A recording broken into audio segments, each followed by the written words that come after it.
All right, hello everyone. This is Phil Fernaro, and this is Lightbulb Moments. It's all about the energy, and we're here at the Do Wire studio again after the great live event that we had a couple weeks ago or 5 weeks ago, whatever it is. We're back here thanks to Alec Rodriguez and, of course, Nick Dubach, who has been on our podcast several times. So fortunately, we had this great thing happen. My production team of Doug Sandler and Strickland Bonner agreed to come in and do a video with us. We've got 5 or 6 videos. Doug, if you heard before, he's from California, Santa Barbara. We went to visit him in San Francisco. You can go back to the podcast and listen to all about that. Talked about that quite frequently.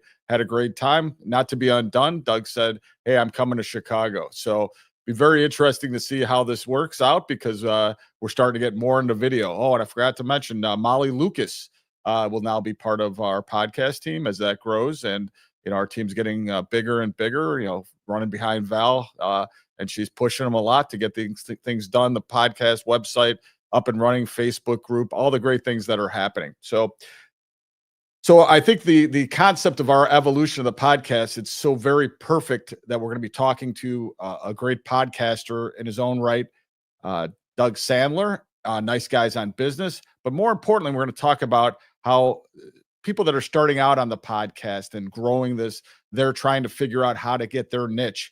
And it's very hard to start these podcasts, but then as you grow and you go to someone like Doug and Turnkey Podcast, they help you learn how to become a great podcaster.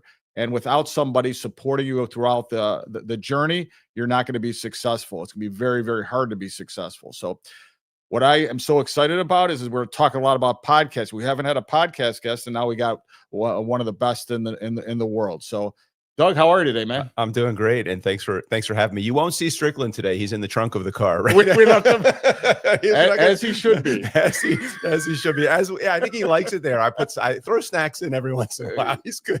He's good over there. Thanks for having me, Phil. And it's great to see the setup. It's great to obviously meet Val and the team, and it's really good to see you in person again. San Francisco was wonderful. We had a good chance to visit there and do some personal stuff. And now we're actually getting down to some business and podcasting, which is terrific. Well, yeah, that's right. I mean, at some point in time, we have to sort of take this and run with it. And it really helped the two interactions. And we always talk about having the interaction amongst in person rather than over Zoom or over a call. Right. And it's been great. Although I don't know if we showed you the greatest time. Most people take when they come in from Chicago, we take into the city, right? I did the tequila tour so far. That's all. That's all you got. I've been able to do. You said one thing in the intro, and I appreciate the kind words. You said one thing in the intro, which was really interesting. And now with technology, I know one of the things we're going to talk about today is technology and podcasting.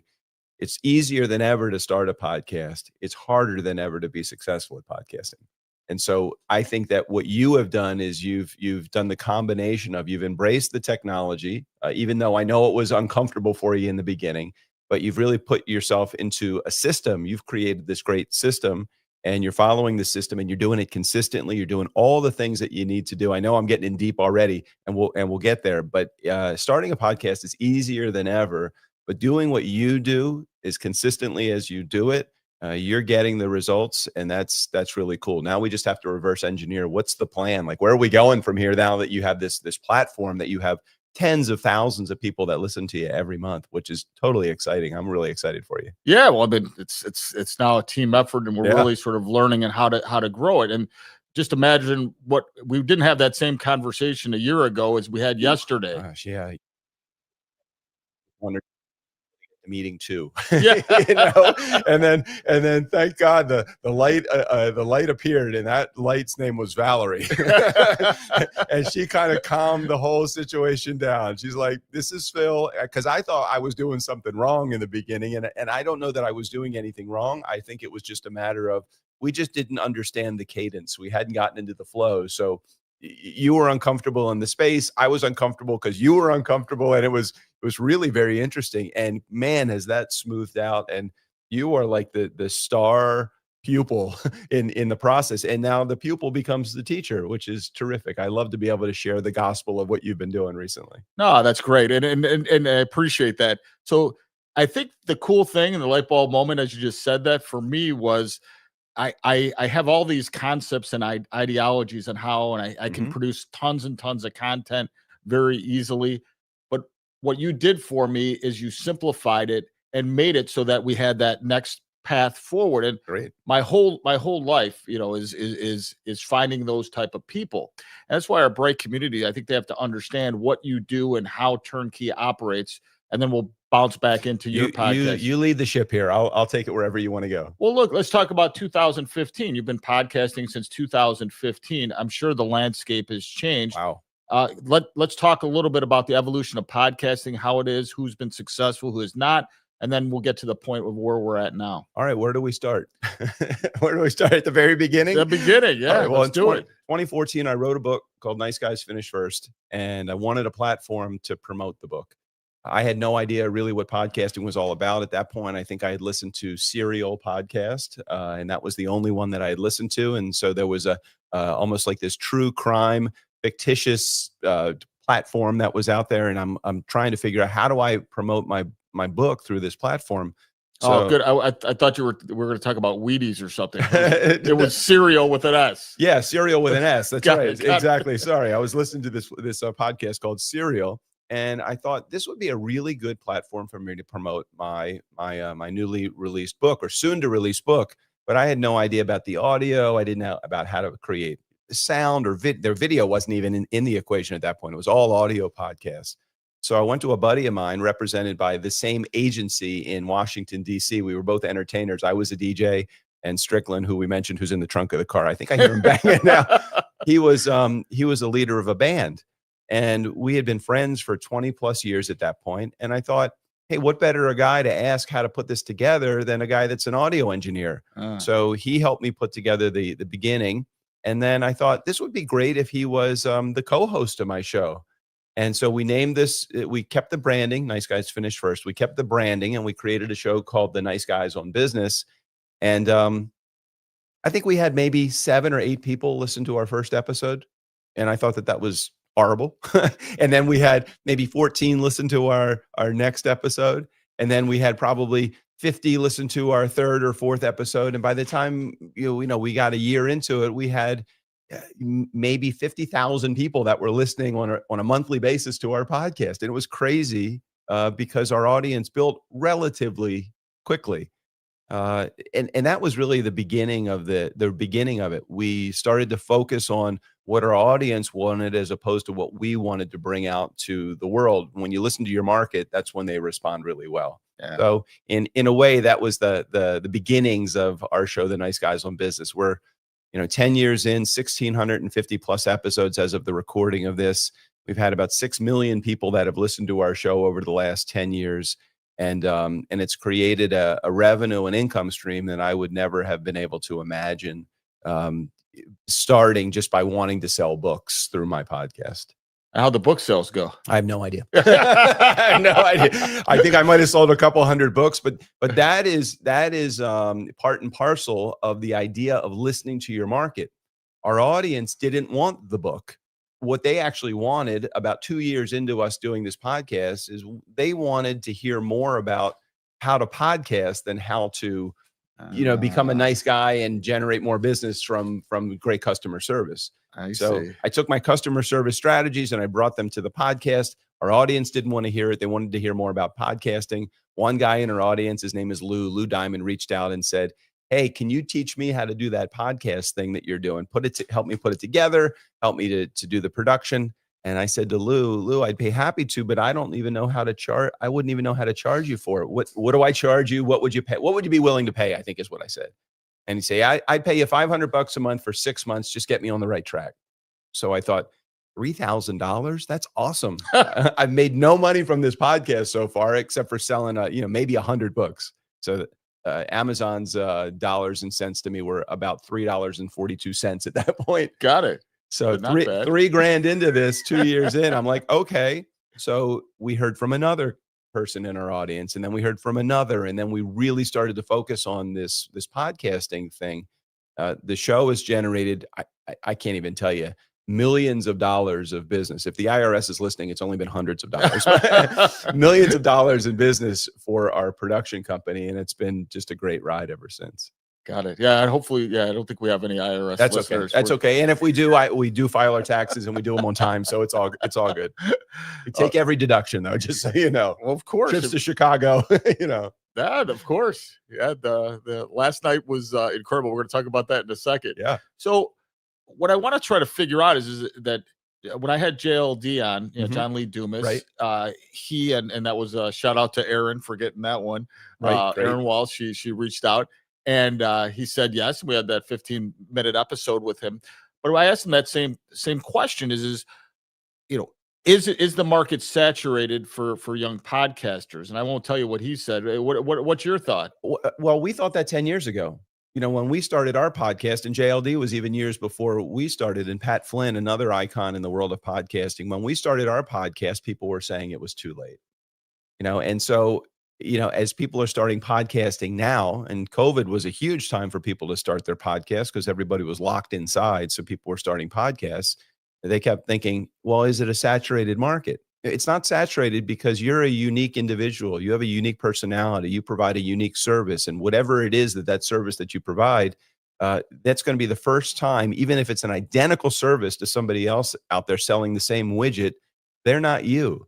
So I always tell everybody, if you have a podcast message that's related to a business that you are having out there in the world, then absolutely get started podcasting.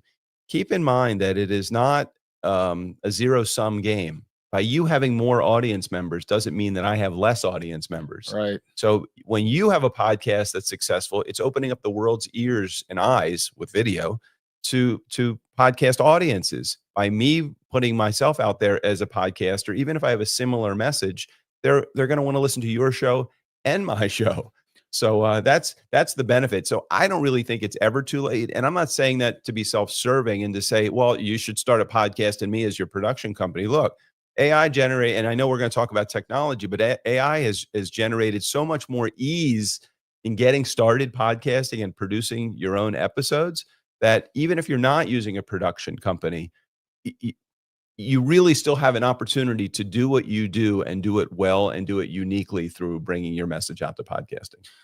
Yeah, and I agree and disagree in certain ways. The first thing I disagree with is Break Community. If you want to start a podcast, this is the source. I'm telling you. I mean, I couldn't do it on my own, and it's because of the procedure, and it's because of the connection, it's because of the guests. Well, I think, and let me just give you a yes and.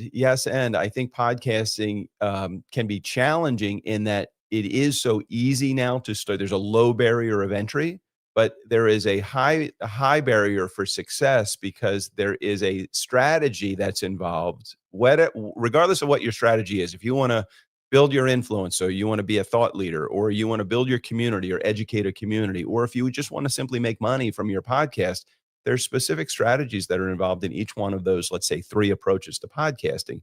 Without the strategy, you're just a ticking time bomb waiting to go off.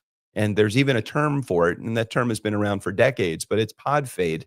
Most podcasters, 90% of podcasters that get started stop podcasting before their 12th episode. They're looking at their podcast and they're saying, why am I not been successful yet? And I keep thinking, you're 10 episodes in. What were you expecting?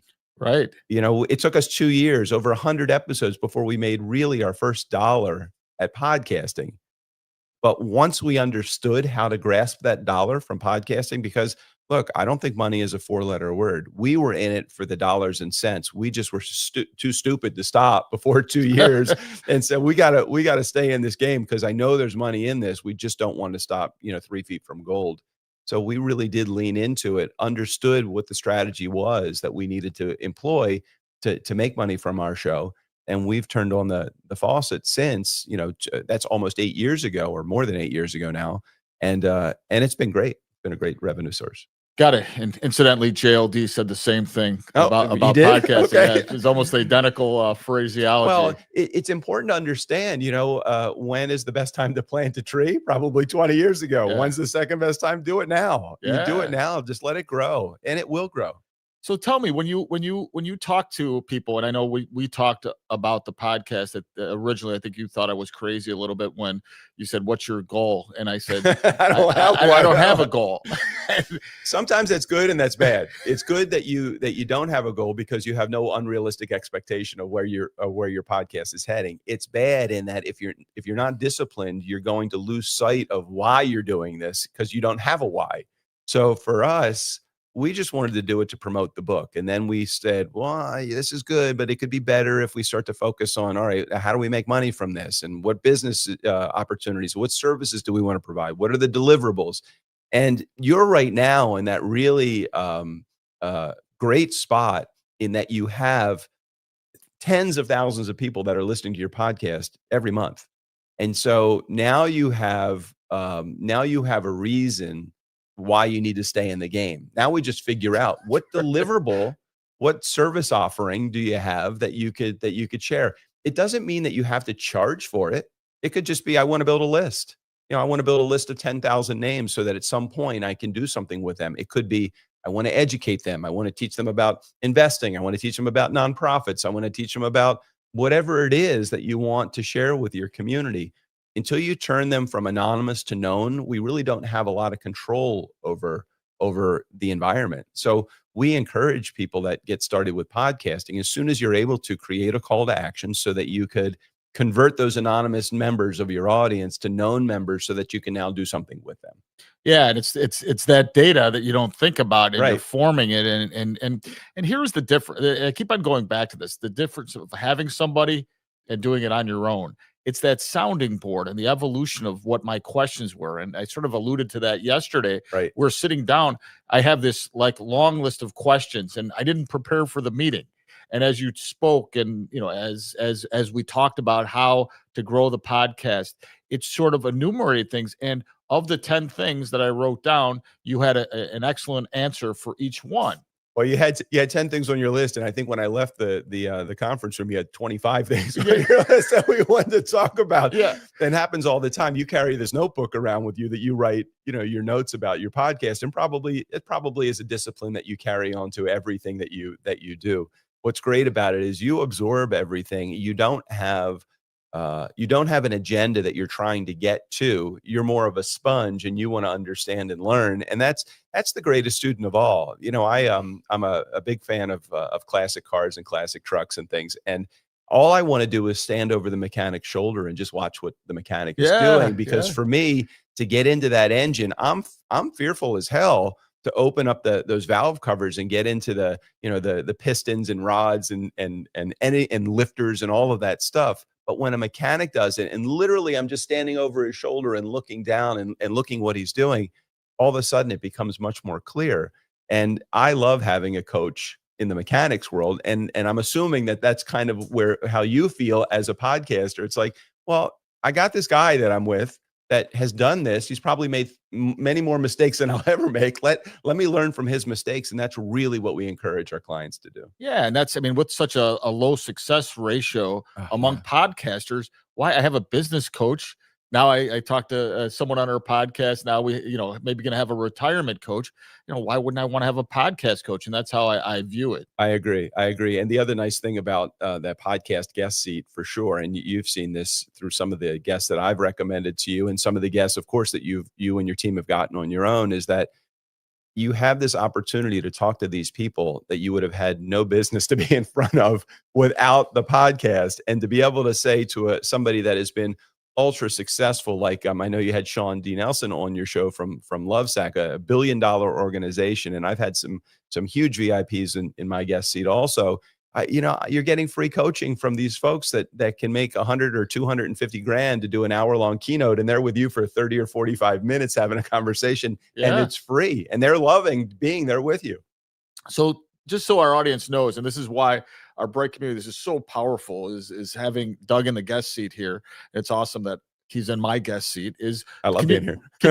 Can you name a couple that you Sure. that you worked with? Most recently, let's see, we've had Jeffrey Gitomer, the king of sales, on our show. Ariana Huffington from Huffington Post. Grant Cardone, the 10X man from California, New Jersey, New York.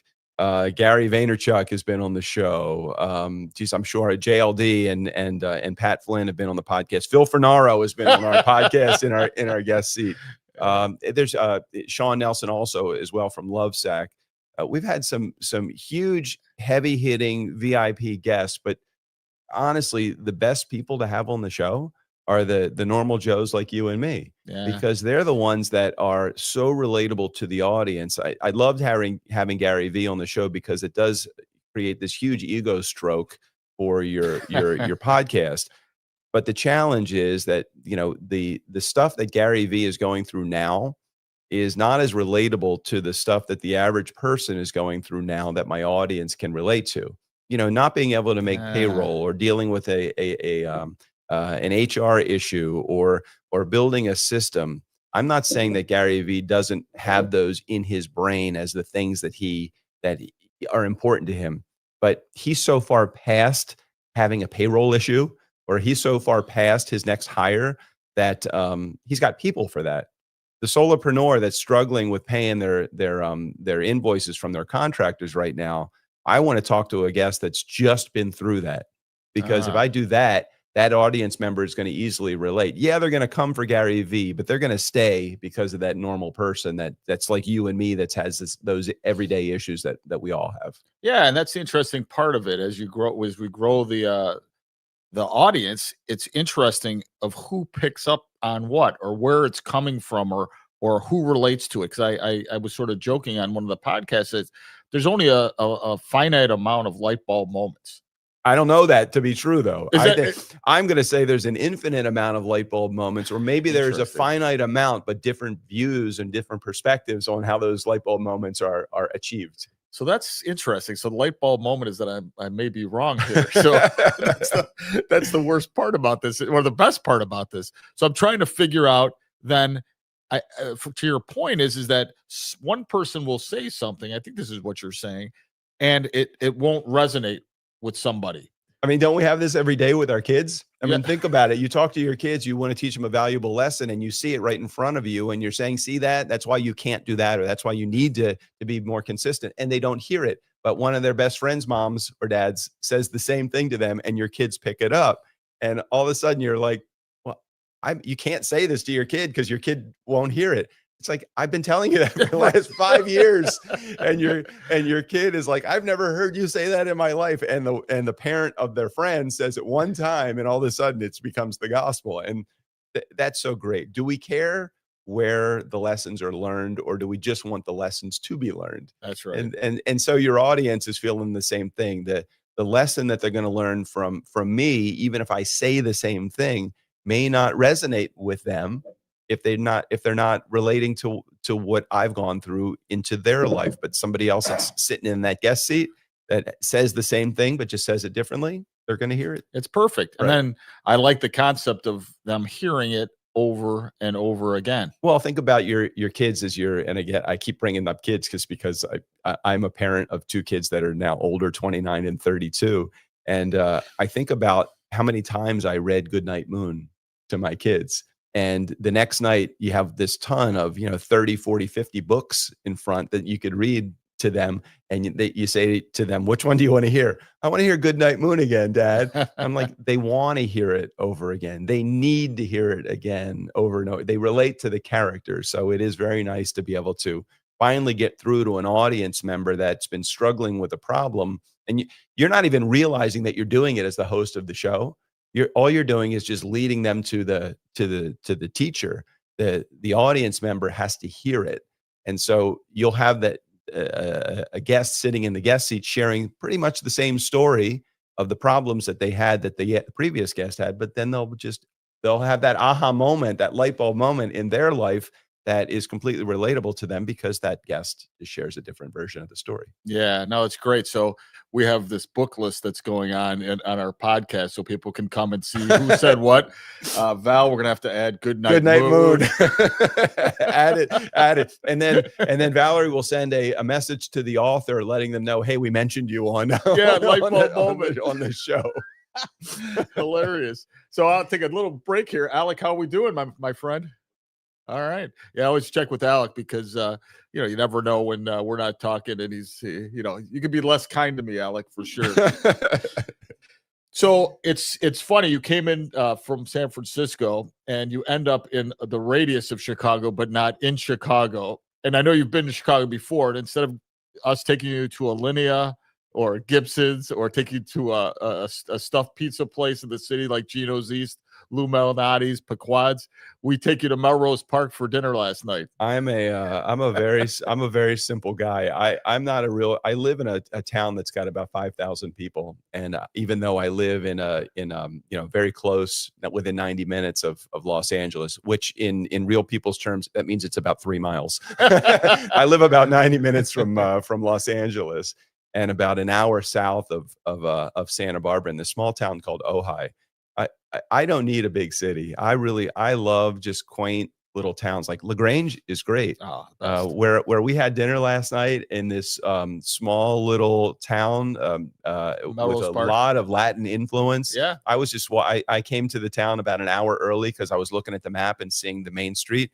And I just started walking into all the little shops. I love to go into the Mexican markets and sample their foods and just look at the spices on the shelf. I mean, that to me is better than looking at skyscrapers in a city. Not taking anything away from the grandeur that Chicago has to offer, but I feel like I fit better into a small town than I do into a big city. Yeah, no, it was a good, and that's a great place. If our bright community hasn't been to Taverna and Melrose, great restaurant. Just wow. a great restaurant. And your first experience with Melrose peppers, how'd you like them? That was great. They and it was stuffed with some sausage or something like that. It was great. The bartender made a wonderful old fashioned. We had a great bottle of wine last night. I got to meet a number of people that I've seen before on your podcast and heard on your podcast. So it was really nice to meet your friends. I consider them my friends now. So I have to get their numbers from you so I can stay in contact with them.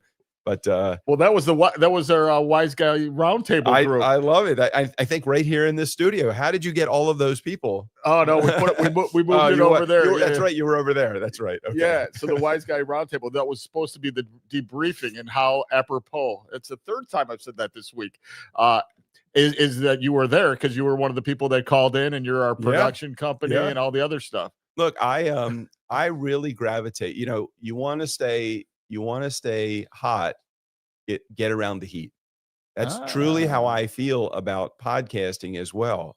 You may feel like this is an information train that is leading from me to you. Like you ask questions and I answer them as a strategist and coach in the world of podcasting. But I look at it, yes, that is something that we do. You ask questions, I answer the questions, I tell you the experiences that I've had. You learn from the experiences and you're able to capitalize on them. However, there is a lot of my motivation that comes from your inspiration.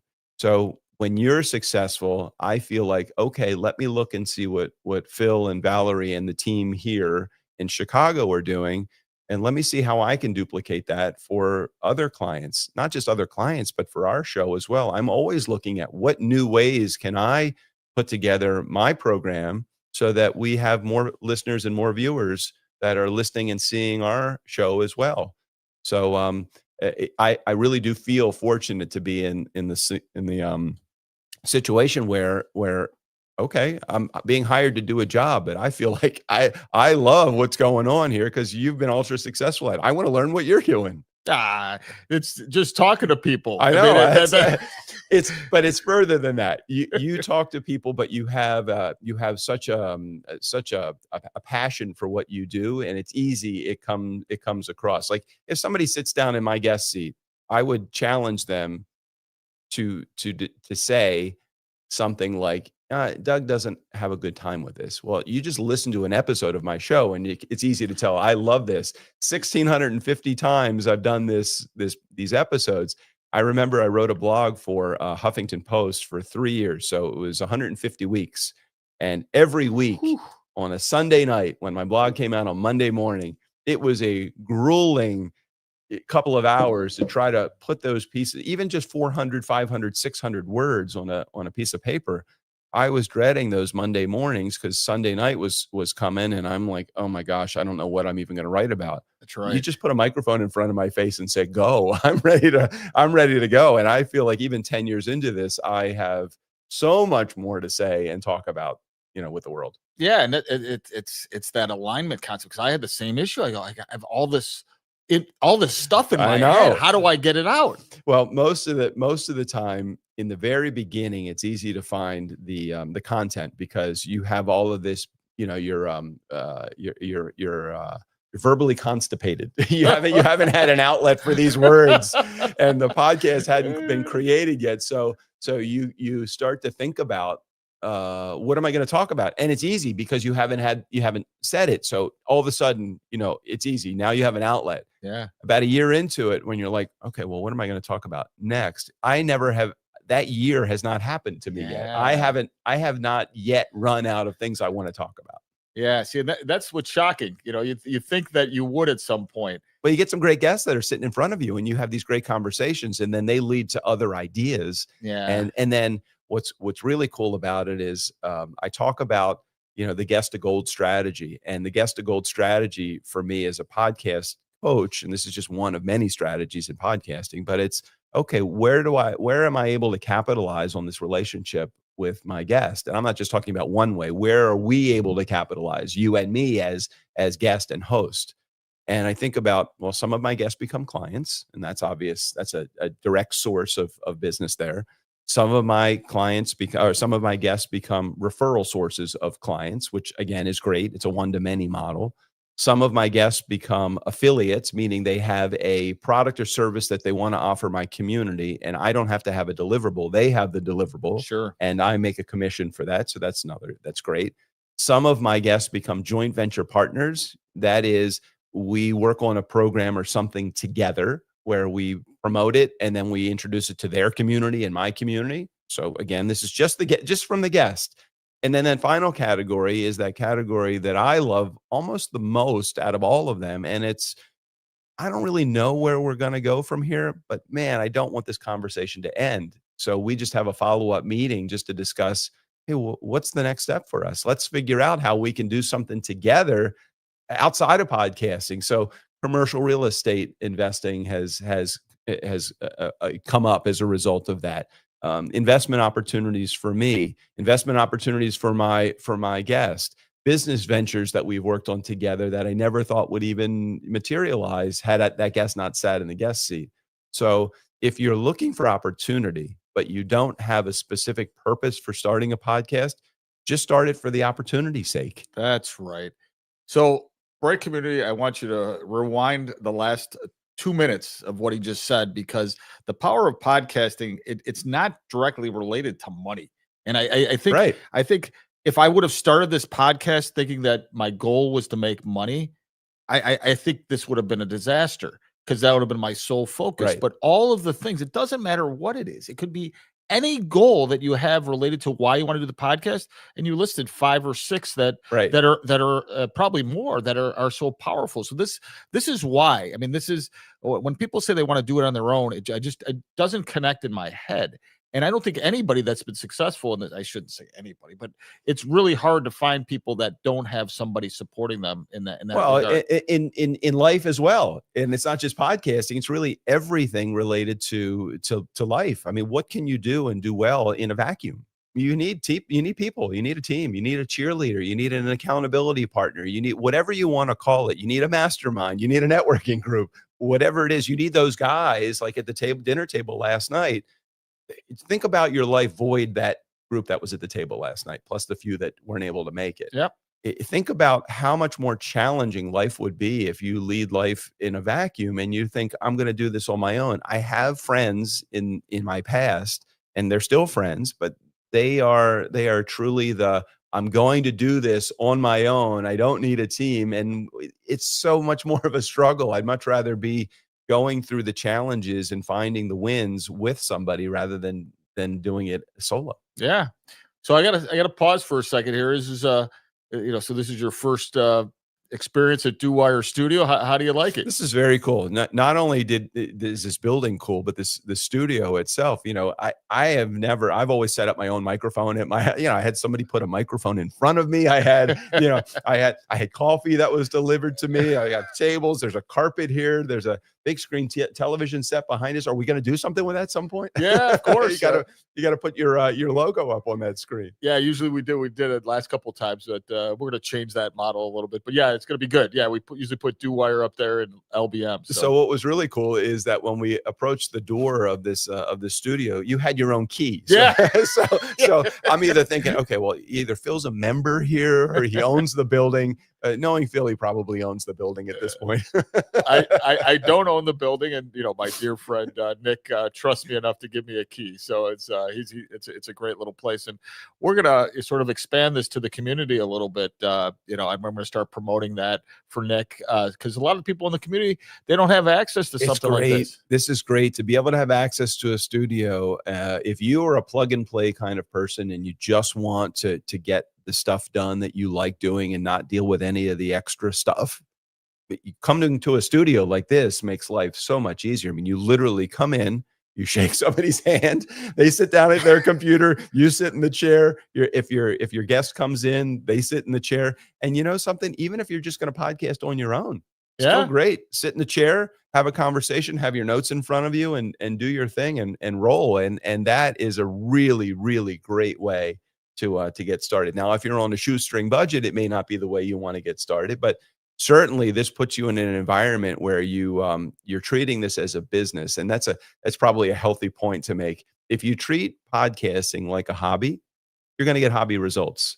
If you treat it like a business, like any other business, then you will get business results. You just have to have a purpose, a strategy, and a plan in place to make it happen. Got it. Well, this is it's like Full circle. Very good alignment and synergy and a light bulb moment. So I was thinking about this. So we've been getting a lot of feedback, and I didn't tell you because I wanted to surprise you with this concept today. And we get feedback like Bill Carney's in the Adriatic texting me, saying, "Hey, I listened to a light bulb moment, this and that," and it's kind of cool. I'll get that type of feedback. Someone the other day challenged, the beginning of my podcast, whether it should be shorter or longer, and it's like, great. And that means they're listening, and then they have advice. We talked to other people. Even my dad came out and he said, "You know what? You talked a lot about problem solving, but what problems did they solve?" It's like the general to the specific. So these are all great things. So what just gave us a sort of like some credibility here, even more so than we've developed over time, is two VC guys that are involved with growing businesses. Right. Two separate ones at two different times said, "This is very interesting to me. We want to learn more about the platform." Nice. So the concept is not my intent, but it's exciting. You know why it's exciting? It's exciting because you have the head start to all of this. So I think as we cultivate how this works, I think that'll be the next step for a discussion to see how VC addresses that. Well, look, if a VC wants to put a few $1 million into Turnkey, we will be happy to listen. There's one thing that we really are challenged with, and I really appreciate you sharing that, because that, you think about if you think about, and you even rewind in your brain, or physically, if you're listening or watching this, rewind the video, is that you think about, if you keep in mind the word opportunity, it will find you. If you go at podcasting with a specific focus, I have to get there, and my only way there is a straight line, then could you get there? Sure, you could get there, maybe. But wouldn't it be great to understand that if you're looking for opportunity, and somebody could have heard that word VC and like, well, no, I don't want to get involved in venture capital because I don't want their money. I don't want to be beholden to anybody else. I hear that and I think, man, think of all the great things that we could do if we had a partner that was smarter than us at maybe not podcasting, but they understand how marketing works. They understand how the flow of money works. They understand how to get more eyeballs and earballs on podcasts and video. And so for me, I would love to have the ability to let someone else that knows more than I do about anything other than podcasting, let them help me build this business. I'd love it. Yeah, no, it's very affirming for the industry in general, and it's very affirming because it's good that we're going to learn from them. It's better that we can really project the message that we're trying to get to our bright community. Agreed. I want to go back to one thing that you had said, because I think it's important. Your dad had mentioned something about solving problems, and when we had the conversation at the conference room yesterday at your office, you mentioned that somebody has an opinion about how you should do the show. And I love opinions. I remember that my brother, who is no longer with us, but my brother really early on in my podcasting game, when I was just starting to do interviews, I think we started interviews around episode 50 or 55 or something like that of our show. Before it was just solo cast, me and Strick doing our thing. And I think he's still breathing in the trunk. I should check on him at some point. I just keep on thinking of The Hangover. And, right. And sorry, Strick, he jumped out naked and started running. I'm sorry. It's okay. So I think about my brother. He had mentioned when I first started doing interviews, I was probably maybe about 20 or 30 interviews in, and he said, "Hey, can I offer you some advice?" And it was worthy of me listening because my brother had been in broadcasting for 30 plus years, and he was a personality in Baltimore, where I'm from. And he said, I said, "Sure, I'd love to hear the advice." He said, "Well, you do these interviews on your show." I said, "Yeah, every other episode is an interview episode." He said, "Would you let the guest talk?"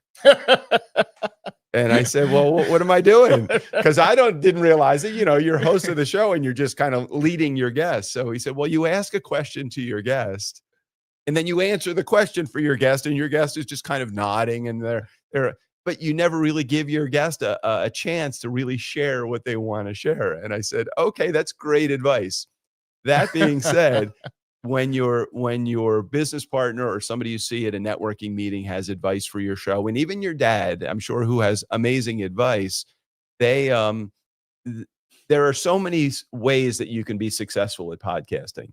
And I think that where you really excel is when you bring your personality and style, and what you want to bring is your agenda to podcasting. Whether your intro is 20 minutes long or 30 seconds long or no intro at all, you're just say, "Okay, here's John Smith, let's talk." Regardless, your audience knows you. They come because they fall in love with you, and they're going to stay with your show.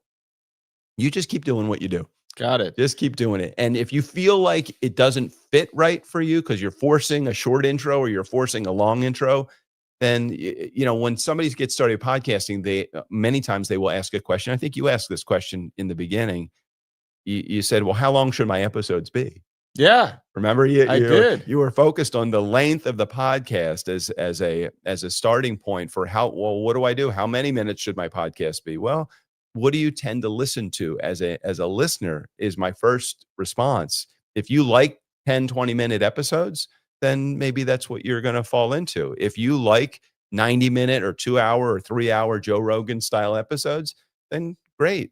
Your audience will get used to whatever it is. And if they aren't getting used to it, then they're not your audience, and you don't need them as listening to your show. That's right. Then they don't relate to it. Yeah, that's really good advice for all podcasters. Yeah, your guy that gave you the advice at your episode intros, and no offense to that guy, I think his comment is valid. Yeah. Maybe he is not an audience member of yours if he wants to hear less of you and more of your guest. My feeling is, you do you and let everybody else fall in line. And that is a key light bulb moment for our Bright community, because it's when we talked earlier about that flow of thought, that it was hard for you to write for blogs, right, and then it was okay now to sort of unleash it through the podcast medium.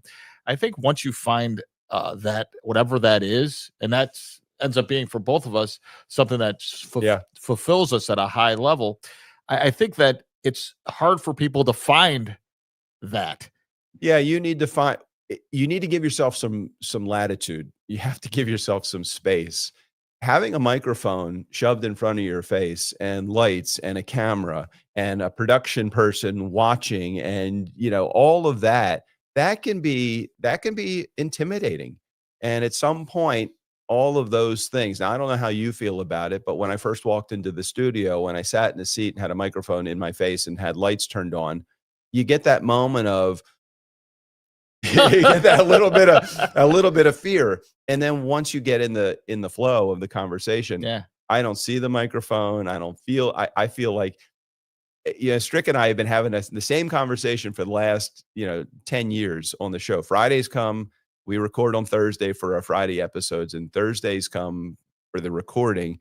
Once that microphone turns on, I don't even see it anymore. We talk about everything. I talk about my 2 ex-wives. I talk about my kids. I talk about the financial woes that we went through early on. We talk about our wonderful clients and our not so wonderful clients, which we don't mention the not so wonderful clients by name, but we talk about, our world would be so much greater if it wasn't for our staff and our clients, but that's what is the lifeblood of our business.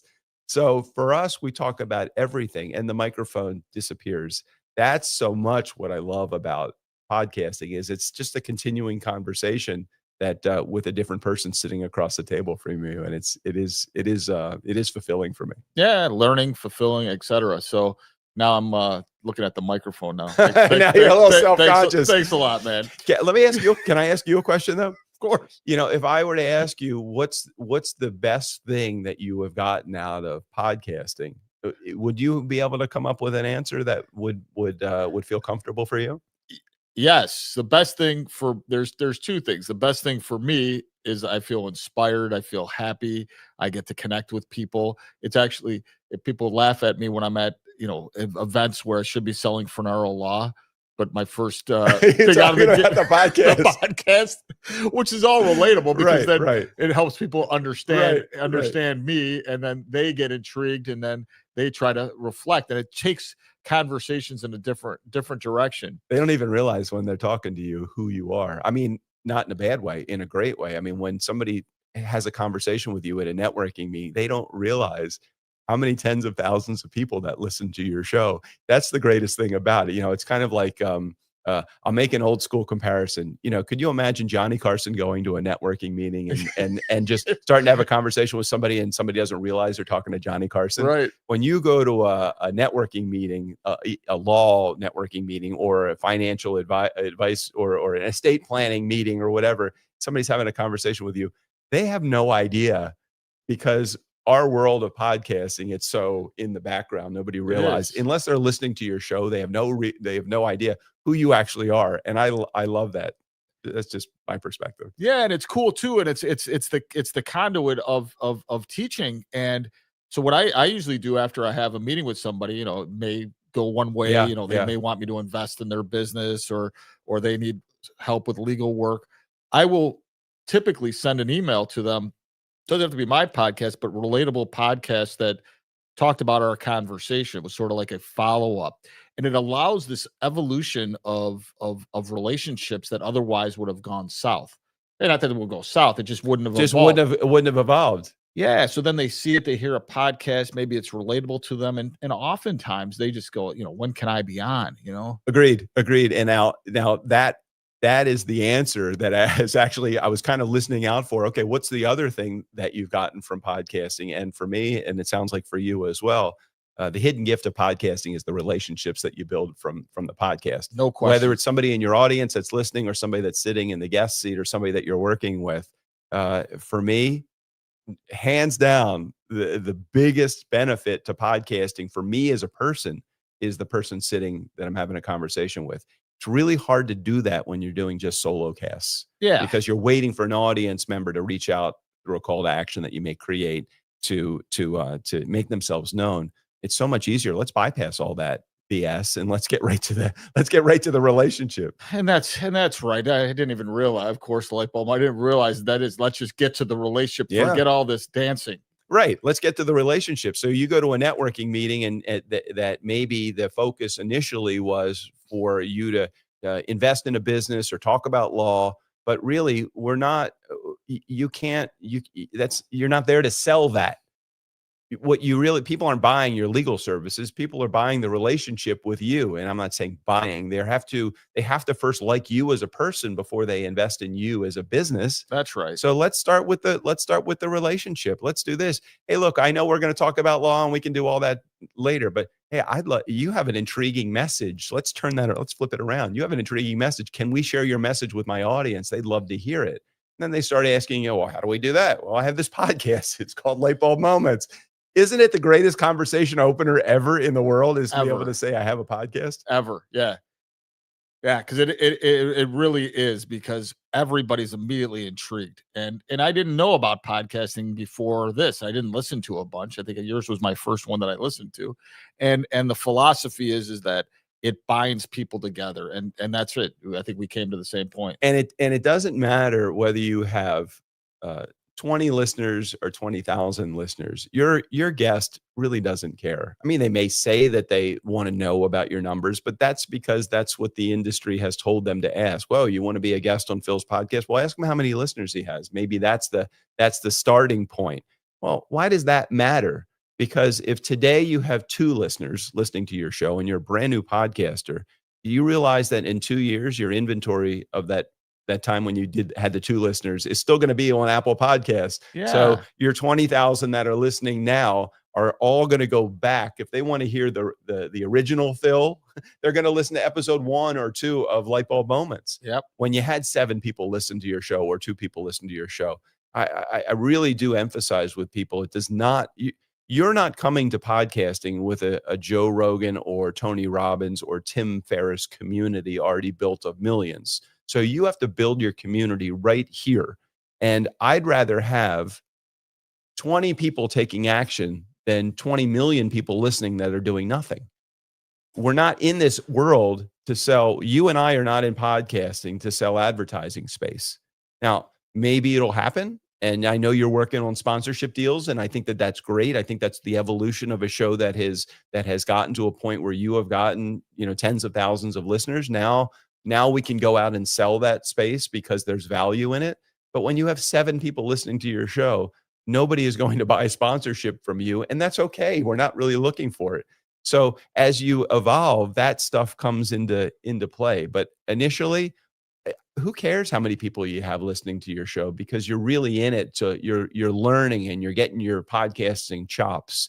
And eventually a year where you are now, and then 2 years, and then 5 years down the road, when you have 100,000 people, as opposed to having 20,000 people, you're going to say, okay, this is cool. Now, how can I capitalize on that part of the podcast? We don't have to push this yet. Yeah. Patience. And patience is everything. Yeah. And in the meantime, stay with the value.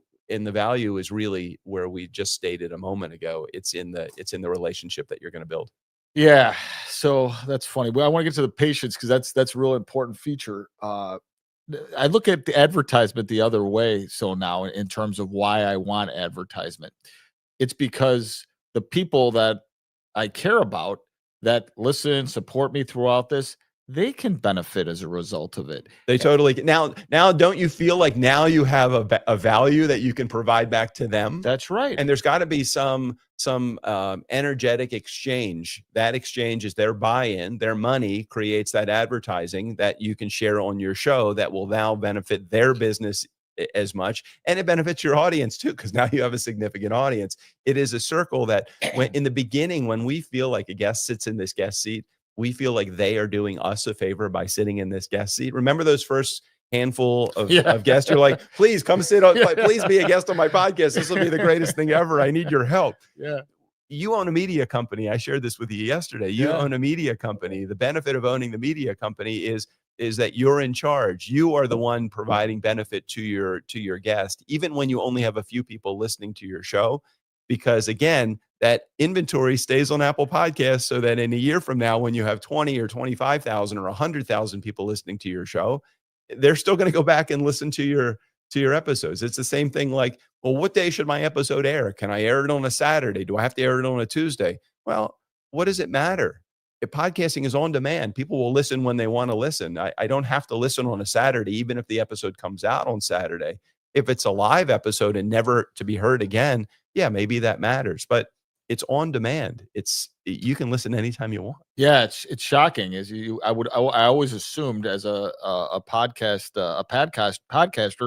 that it would be the episode that comes out that drives the downloads. But what have you seen though? It's not that way at all. It triggers when we have that consistency. It triggers something, and people that like one episode, maybe they'll listen to that, but they're not. They're going into all different areas. Well, you'll get the days that your episode airs, you'll get a spike in your listenership, but your spike is not just for the episode that just came out. It's actually for a lot of your past episodes. It is. And it's one of those things that I can't put my finger on why that's the case, but that's just the reality of it. I mean, maybe that's what I got to figure out. Maybe I got to, Aaron Walls had this idea a while back.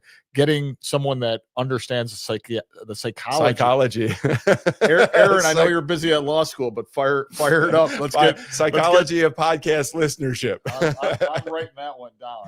Well, and if you look at, YouTube has some better analytics than Apple Podcasts. Apple is and Spotify are very, very tight with what they will show you. Yep. But you look at any YouTube video, even as a viewer watching a video, you can see on the timeline where the spike in where, if it's a how-to video, you see like a guy putting in a transmission, you see everybody advanced the timeline to where the transmission is actually being installed. We can't do that with Apple and Spotify, but if you have it on YouTube, you know where your key listening is. But that's just for the episode. That's not for, well, why are they listening to back episodes right now, the day that the episode airs? It could just be that there is I think I may have just come up with a reason. When I go and I listen on Spotify, and I see, let's say I listen to the Daily and to some of the other New York Times audio. When I go into my feed on Spotify and I listen to the Daily, the oldest unlistened to episode is the first one that comes up. Oh. So maybe for me, if I have 100 episodes that are in my queue, but I've listened to 90 of the 100, maybe that 10th one from the most current one is the one that pops up first. So that's the one that I'm listening to, or at least I'm advancing to the one I want to hear that's the most recent. I don't know, but maybe that's I don't know. We have a podcast professional in the room. Is that what's going on? I have no idea. I don't know. Oh, we'll figure it out. Yeah, we'll figure it out because now we'll think about it. And I think that's what we have to sort of understand if you're going to expand the process. I think I just geeked out on like the analytics there for a moment. Sorry if we lost anybody in our listening audience or viewing audience on that one. Sorry. No, but it's true. I mean, they're targeting you. They got targeted ads that come to you all the time. That there's got to be some sort of a logarithm that sort of develops this. But we'll figure that out. That's all that technology stuff and AI, man. Oh man, I know one of the things on your agenda was how does technology fit into this game and how much easier does it make podcasting? And oh my gosh, is podcasting so much more the barrier of entry, the barrier of creating episodes and doing stuff with the collateral that you get from promoting the episodes. It has become so super easy nowadays. So let's switch to that because now there is an evolution of podcasting. I'd be anxious to hear what you think podcasting will look like in 2-3 years from now. Will it change? Will it be something else? Or is AI? I mean, I heard there was a podcast with 2 AI people talking, and it was the likeness of one of them. And right. I go, what the heck is going on here? I mean, what do you think's gonna happen? It's kind of like you don't like the weather in Florida. Just wait a minute. Yeah, we have that Chicago one too. Yeah. Right, same way in Chicago. It's different in Ojai, California. It's always the 10.5 months.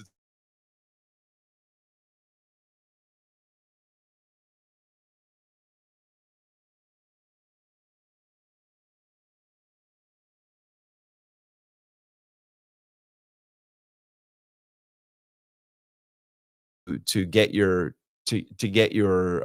content on, but it does come down to still understanding why you're starting a podcast to begin with, and how do we get you there? Just because it's easy doesn't mean that it's good. It can be easier to do stuff with your short form video content. I mean, how huge is that right now? 2 years ago, that was a non-starter. It was too difficult. You needed a video editor, and then you needed software, and it didn't communicate with the video, with the I don't even know the platforms that are out there, but short form video content is huge right now. Audio content, it's still the name of the game when it comes to podcasting, but YouTube and long form video content is big as well. So how do we know which direction we go in?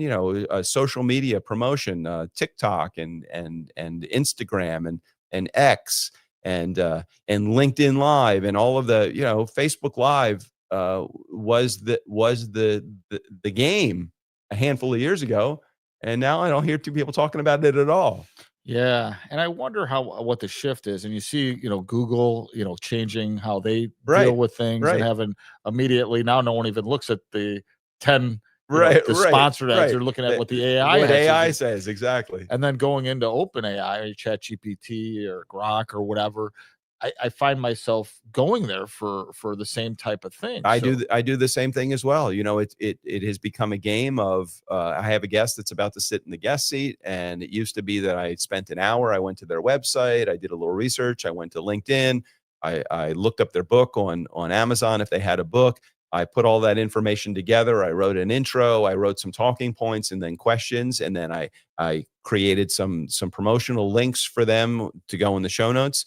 Now I go to ChatGPT 5 minutes before the interview. I load in their URL for their website and maybe even their LinkedIn. And I say, give me a humorous intro for this guest that's going to come on the Nice Guys on Business. And, you know, the nice thing about it is because I've been doing that now for the last year, ChatGPT knows my language. yeah, And so it writes a perfect intro for me that I might doctor a little bit from there, but it's taken an hour long prep session for me, and it's created literally in 5 minutes before the guest sits in the guest seat. I could just show up and do that, and there have been times where I've done that, but it still doesn't handle the conversation. I no, still have to, yeah. So I want to intro the guest, but then I want to have a real conversation. So I might have a starting talking point.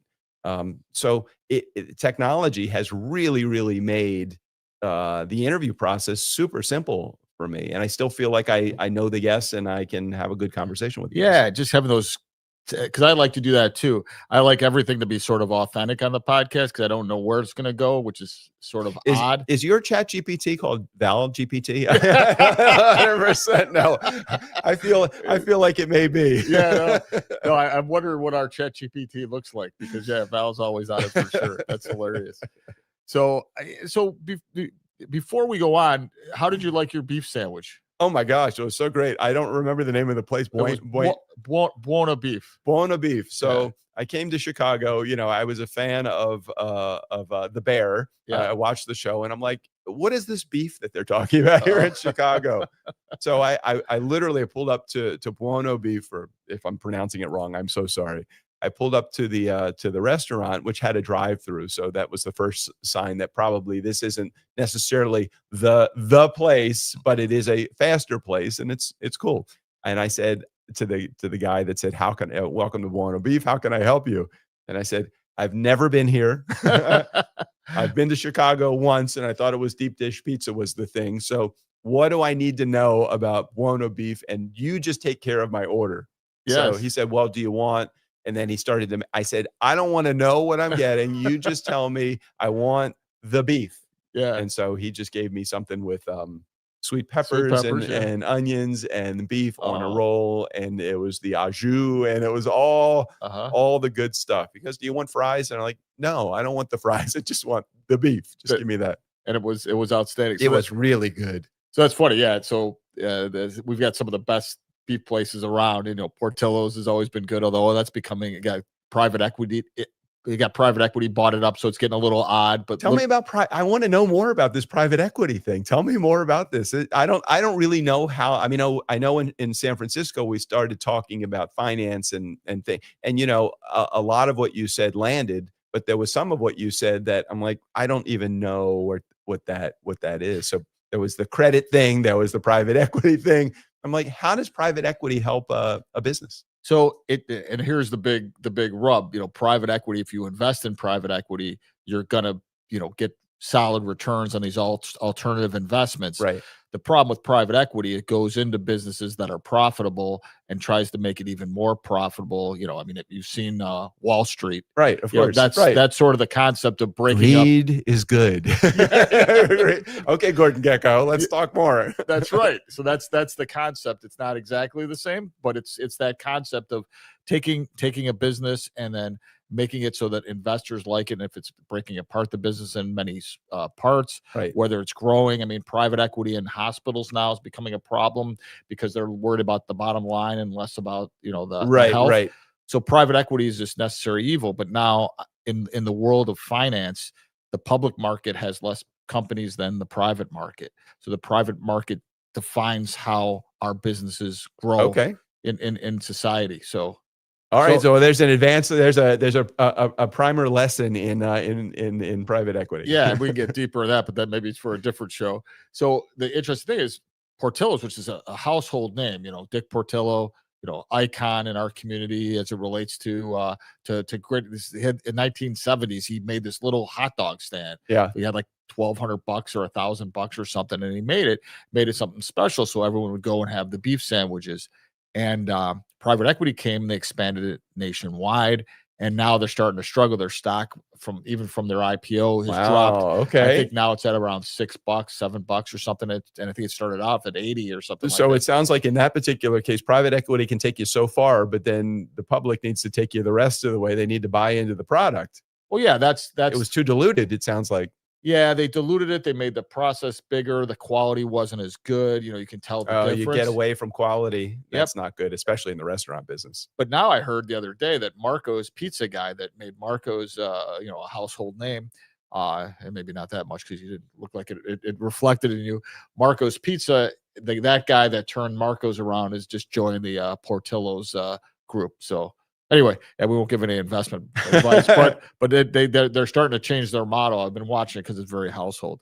But some of the best in Elmwood Park, Johnny's Beef, right up the street from Buona. I wish I would have known is Little Joe's, a LaGrange icon and wonderful beefs. Well, I got up at 2:30 in the morning to make it to LAX by 5:30 to get on my 6:10 flight here to Chicago, and it was too early for me to eat before I got on the plane. So as soon as I got off the plane, I waited in an hour-long line. Thanks, Budget Rental Cars for that one. I waited in an hour rental car line, and I was driving this way towards your office in LaGrange, and I hadn't eaten yet today. I had a coffee, but that was about it. And I thought, what do I want to have to? I just have to have a quick snack before I go over to Phil's office. And I thought, well, let's try beef. Let's make that smart. Let's make that happen. And next time, call me and we'll have a nice spread for you. We'll get you all different options. Well, you guys have rolled out the red carpet for me since I've been here, and I felt like I can't impose. This is going to be a last minute imposition, and I know you've got Val going 1,000,000 miles an hour, and for me to ask for one more thing put on your schedule, Val, I didn't want to do it. Well, now you're being selfish because if I could have had Italian beef with you, that would have been ideal. All right, now I know.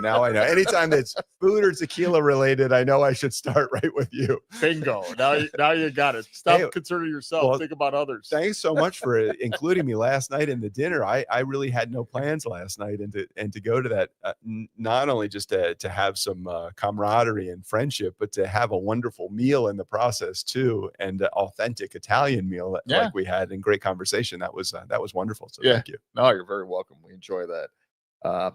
All right, before we go into the wrap, I do want a bright community to sort of understand your process, not your proprietary process. I'm an open book. I'll tell you anything, even about my proprietary process. I don't even know what that is, but I'll tell anything. I'll say anything. I just want people to understand is that if this is something that speaks to them, and I'm glad because, like I said at the beginning, we haven't had someone that talks about podcasting, and obviously we got a lesson today. Our bright community had a wonderful lesson on how podcasting works, why it's beneficial, to them and others. What is someone? I'm going to start a podcast today. I'm going to go ahead and I have this idea. Take me through. It doesn't have to be long. What do you do? So the first thing I do when I have that initial meeting with them, and we came up with this really simple acronym. You got to get to know your mom. Your market, your offer, and your message. Oh, that's right. I remember that. Right? We had this conversation so long ago. That's awesome. When you first get started in podcasting, the people that are the fastest or the most successful, the fastest, are ones that understand who their market is. Do they have a specific offer? And do they understand their branding or their messaging? So that's the market, offer, message. Those that come to podcasting without one of those three, at some point we're going to have to figure out, well, who do you want to talk to? Do you have a specific offer, and how do you want to word this, or how do you want to message this message that you have to bring out to the world? You come to us with none of them. We at least have to work out one of them to put our stake in the ground. Once you get to know one, then we start to get to know another. We start to come up with an offer. Someone that has knows exactly who's in their market and has really in touch with their messaging, but don't have an offer. Well, you'll never be able to sell something if you don't have an offer. If you have a specific offer, but you know your brand, but you don't have a market, well, we need to make a market. And if you have a market and you have a service that you want to deliver, but you don't understand your messaging, or you don't really know the cadence of how you're going to bring this out to the world, then we have to understand and get to know what your message is. So the key to success in podcasting is putting those three things together. It doesn't have to come fast, but it has to come at some point so that you can be successful at it. Got it. And then overlying or overlaying the concept of technology, all the little things that you do with every time. I mean, like there was like 10 things that you have. Well, yeah, but that's all the mechanics. So now, so once people start in the wrong area. I was a DJ for 30 years, 37 years actually, before I came into the podcasting space. And I would go to these DJ conferences in Atlantic City, which is the, one of the bigger ones. And then they have another one in Vegas. And the guys and girls that were DJs would spend all of their time in the trade show, on the trade show floor. They were trying to figure out what subwoofers that you would have and what kind of computer systems that you would put together and all of that. They wouldn't spend any time focused on, how do I get customers? And then how do I talk to my customers? When somebody would say to me as a DJ, not a customer, but somebody else that was a DJ would say to me, well, how many songs are in your database? I have a database of, 60,000 songs. And I would say, well, let's see, I got 4 hours of an event. I have about 3 minutes a song. So let's say in the 4 hours of the event, I'm playing maybe 2.5 hours of dance music, because you got a meal and you have all the other stuff that's going on. So 2.5 hours of dance music. I could play 20 songs an hour. So let's just say I need 60 songs. Yeah. I said, I don't know how many songs are in my database, but I know I have 60, and I know I'll get people on the dance floor from those 60. Yeah. So for me, it was all about knowing the right things, knowing how to deal with my customers on the phone, how to communicate with them effectively, how to find my customers, because I'm not focused on subwoofers and database and computers. Given you must have a database that's got enough songs to make a fickle crowd happy, and you have to have sound so that it's quality when it comes out of your speakers, and you have to have the right speakers. But that's not where I want to start. Yeah. In podcasting, you could focus on what microphone am I going to get, and what preamp do I need, and do I need what kind of lighting do I have to have, and how many gigahertz, and how fast does my internet connection need to be, and what recording software am I using, and what editing software am I using? All of that stuff is important at some point. But to get started, let's talk about the things that are really important. Why are you even getting into podcasting to begin with, other than, well, I think it would be cool to have a podcast? Well, at some point, that's going to wear thin because you have no results. And so we need to focus at some point on, okay, let's get to know your market, your offer, and your message. And then we can get to, what kind of microphone do I need to have? Do I want a plug and play microphone as opposed to an XLR microphone? Do I need a, recording software that is the level 10, or do I need recording software like Zoom so that I can just get a message out to the world? I don't want to complicate it too much for people when they get started. So we really do try to make it pretty simple. Tell me your market. Let's talk about your offer, and let's understand what your messaging is going to be all about. And then let's work through Zoom preferences, and let's work through recording software, and let's work through microphones and all of that other stuff. I know that was a long answer to a fairly simple question, but that's kind of where it is. No, and it's valuable to our Bright community, because it's even if they're not a podcaster, they still got that great ability to keep it tight at the beginning, figure out what you're doing. Well, think about and move forward. How many people have said to me through the years, I've always wanted to start a podcast. And what held you back? Oh, God, so much technology, or I don't have time in my schedule, or, I don't really know what I would talk about, or I don't really think I have the personality to put together, an entertaining episode or interview. Like, okay, well, we can work all that stuff out. Let's work on, why would you even want to start a podcast to begin with? Because we got to get you past episode 12. Pod fade is a real thing. Got it. All right. And the other day you told me I had to get up. Once you get to 100, that was the key. I go, wait, when does this stop? You're talking about your reviews or your episodes? Episodes. Okay, yeah. Our reviews are getting there. Yeah. So you want to get as quickly as possible. You get those 100 episodes under your belt so that you can have some of those bruises and battle wounds that you need to have in order to be able to claim some level of success. And then once you start to understand the importance of ratings and reviews for Apple Podcasts and Spotify, you understand that your audience will grow organically when you're a little bit more caught up in the Apple Podcast algorithm. We want to get more organic eyes on your podcast.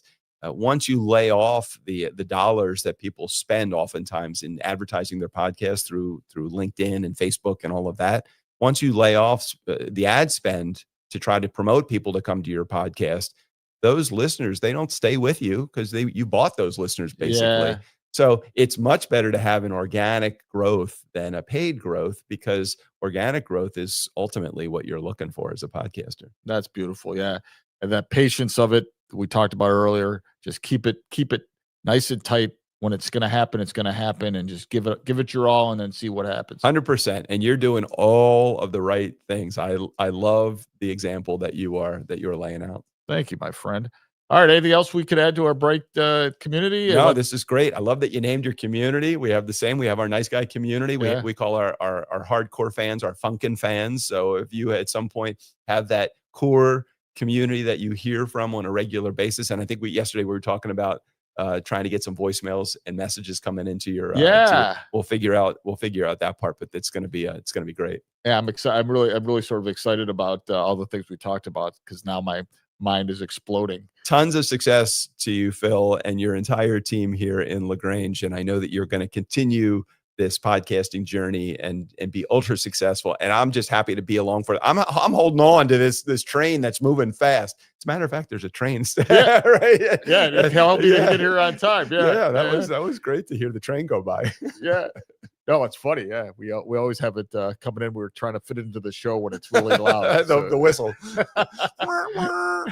So here's my biggest challenge of all. I want to ask you, Val refuses to come on the podcast. You have any words of wisdom? One day. One day. Well, you just gotta, first of all, you gotta, my dad, who was a legendary sales trainer, he used to talk about the bird cage. And the bird cage is, if you ever want a bird, you just put up a bird cage in your house, and that bird cage will represent that you want a bird. And eventually somebody's going to put that bird in the bird cage for you. Got it. If you just attach a microphone to Val's desk, don't have anything connected to it yet, but just attach the microphone. I'm looking at Val. She's like, yeah, she's giving us thumbs down. Bad idea. But if you want her to be on the show, got to put a microphone on her desk. Eventually it'll move closer and closer to her, or it'll become like a pencil cup. Yeah, perfect. Yeah. But the problem is that I have to figure out how to order the microphone. Yeah, there you go. Well, because she'd have to order it for you. I'm useless now in that regard. So, all right. So anything else? I mean, how do people connect with you, and for Nice Guys and for Turnkey, of course? Well, if you go to Apple Podcast, the Nice Guys on Business is the name of our show. If you like our show, you'll like us, because you basically see us on the show, or hear us on the show. If anybody out there in your audience at all has any interest in just discovering what podcasting can do for them, best place to go is just turnkeypodcast.com/toolkit. And you'll get a few different things, including 5 ways to make money podcasting and some other tools that they'll be able to get. Cool. We'll put it in the show notes, of course. A Turnkey will help me with that. I think will I get an email from this episode, Val, that says you were mentioned in no, I won't, because I'm on it. So I won't get one on this one. Valerie does a great job with that. Oh, that was the best thing we ever did, I think. I agree. Well, speaking of tools, I just looked at the LinkedIn before I came in, because I wanted to check one thing, and I realized I never connected with you until today. We're not connected today? Wow. Well, you're following me. I think I've followed you, but for some reason it didn't connect. Sometimes when I go to LinkedIn, it doesn't let me make a connection. It only says, would you like to follow? And I always think that the person that's asking to be followed as opposed to connected with is a little too popular for me. So, so maybe that's what it is. Well, I just learned it. There's a 3 dot, not just about a month and a half ago. There's 3 dots to the right of the follow, and if you go down, you can connect. I see. I've learned something new today. I don't follow, I can connect just by going to the 3 dots. Yeah. Okay. Yeah. All right. Good. Because oftentimes you get that if you follow someone you don't know, you get like an immediate message saying, "Hey, you want to buy my product." See, that's the 60-year-old learning from the youth of today. Well, that's awesome. So I'm going to wrap, if that's all right. Yeah, just do it. All right. Well, there you have it, Bright Community. You saw my mentor in the space. You learned about podcasting. You learned out a little bit of both of our journeys. Listen to nice guys on business. It's very, very informative. It's like light bulb moments on steroids as it relates to entrepreneurs. We're going to get to that point at some point. And if you want to start a podcast, it's just, Doug's a phone call away. So if we heard a couple light bulb moments, there's so many. I'm just going to name a few. Listen to your market, follow your market, follow your customers, critical to everything in business. Be open-minded. Always try to figure out what is going to get you to the next level. Don't shut it out. Don't be closed-minded. That's a sure sign that you're not interested in learning, not interested in growing. You want to stay in your little shell. Don't do that. Always find someone smarter than you. It's really critical. If you don't find that person, you can't grow either. Listen to advice and feedback. Some is going to be good. Some is going to be bad. Don't think about it that way. Think about it. Everything is good because it gives you perspective to either reaffirm the fact that you're doing something right or say, that person's right. I'm doing something wrong. Get to the relationship. This was my favorite light bulb moment of all. Don't worry about selling your business. Don't worry about selling yourself to others. Get into the relationship first. And once you're into the relationship, everything else is very easy. Conversion, new clients, new businesses, sales of your product has nothing to do with anything until you have that relationships. Be very patient in your business and follow the mom protocol that Doug succinctly told us about today. So we'll see everyone next week for another positive day of illuminating thoughts and light bulb moments. Doug, it's been a blast, man. Hopefully you enjoyed this. Phil, I loved it. It's great to see you in the interview seat. So thank you for bringing your wisdom to the podcast stage. I just don't know what took me so long. All right, man. Thanks. See you, everyone. All right.